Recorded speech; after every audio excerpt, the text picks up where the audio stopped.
Merci d'avoir cliqué sur ce lien. Dans cette vidéo, je partage avec vous une façon originale de cuisiner un ragoût de pommes de terre.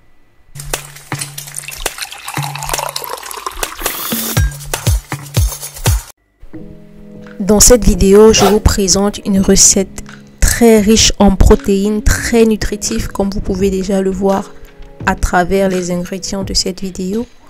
On aura principalement besoin de pommes de terre, bien évidemment, de la tomate concentrée, du poireau, de la viande que j'ai laissé macérer la veille et que j'ai conservée au frais, des petits pois, un peu d'oignon et du maïs en conserve. Je vais commencer donc par faire cuire mes petits pois. Bon, c'est une sorte de pois assez grossier. Il y a des petits pois de différentes tailles. Et j'ai choisi ça parce que c'est extrêmement riche en protéines. Presque autant que la viande. Et accompagné à la pomme de terre qui est plutôt uniquement constituée d'amidon. C'est un très bon mélange pour les pommes de terre. Donc ma viande a déjà été assaisonnée la veille. Et je vais simplement la faire griller au four pendant environ 45 minutes à 250 degrés.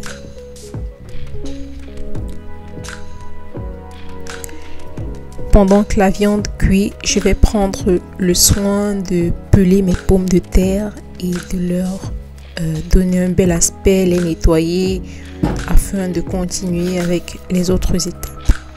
Entre-temps, je me rends compte que mes petits pois sont en train de cuire au calme. Je rajoute un peu de sel parce que je ne l'ai pas fait au début.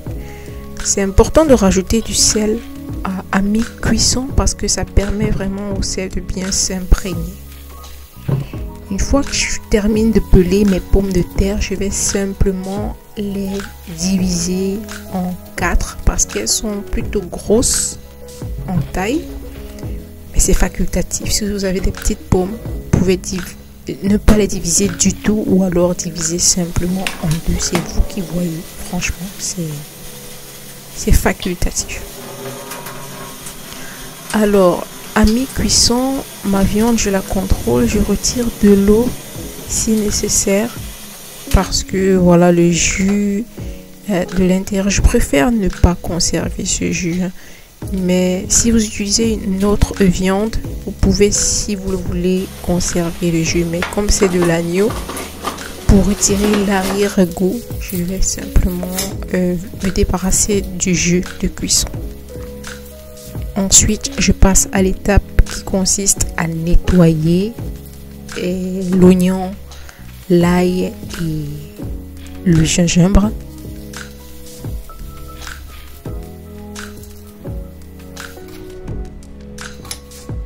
Une fois que c'est fait, je vais découper très finement les oignons et ainsi que l'ail. Le gingembre, quant à lui, je vais le râper un peu plus tard. Mais je me rends compte qu'on est quasiment à la cuisson de nos petits pois.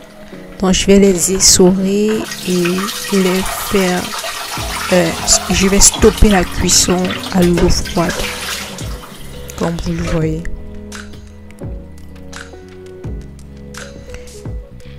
Je préfère cuire les petits pois au juste milieu, pas trop cuit. Donc vous pouvez presser un grain et voir à quel niveau, parce que plus tard il passera encore à une deuxième étape de cuisson avec la pomme de terre. Donc c'est important que ça ne soit pas trop ramolli. Donc pour la cuisson, je vais mélanger dans ma casserole de pommes de terre les oignons découpés, le poireau découpé, un peu de sel, un peu de feuilles de persil séchées, de la poudre de gingembre, de la poudre de poivron rouge, de la poudre de poivre blanc, un petit peu de piment, de la tomate concentrée. Je vais râper, comme je vous l'ai dit tout à l'heure, du gingembre. Je rajoute deux gousses d'ail. Je mélange bien et Voilà.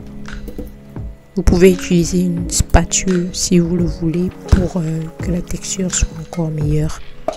Je rajoute enfin mes petits pois qui ont été préalablement bien cuits. Je secoue tout ça et ça va passer au feu. Mais avant, je vais rajouter ma viande. En effet, c'est une viande assez dure. Du coup, le temps de cuisson sera aussi assez conséquent. Je vais laisser cuire pendant environ 30 minutes à feu moyen. À mi-cuisson, je rajoute un peu d'huile. Si nécessaire, je rajoute également de l'eau. Et je contrôle bien évidemment la cuisson de la pomme de terre. Vous pouvez utiliser une fourchette pour vérifier si la pomme est bien cuite ou pas. Je secoue bien et si nécessaire, je vous le rappelle encore, rajoutez de l'eau.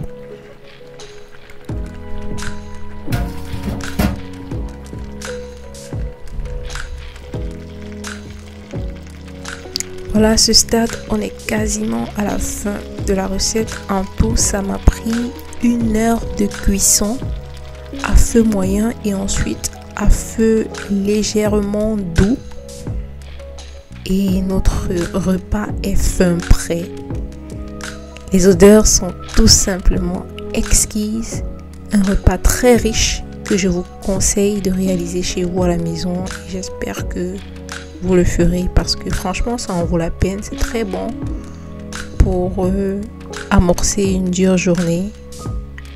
Et voilà, merci beaucoup d'avoir regardé cette vidéo jusqu'ici. Je vous invite à me suivre, à liker cette vidéo si elle vous plaît.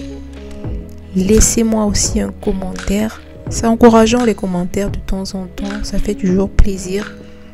Et je vous dis à vendredi prochain pour une nouvelle recette aussi savoureuse que celle-ci. Prenez soin de vous et Dieu vous bénisse.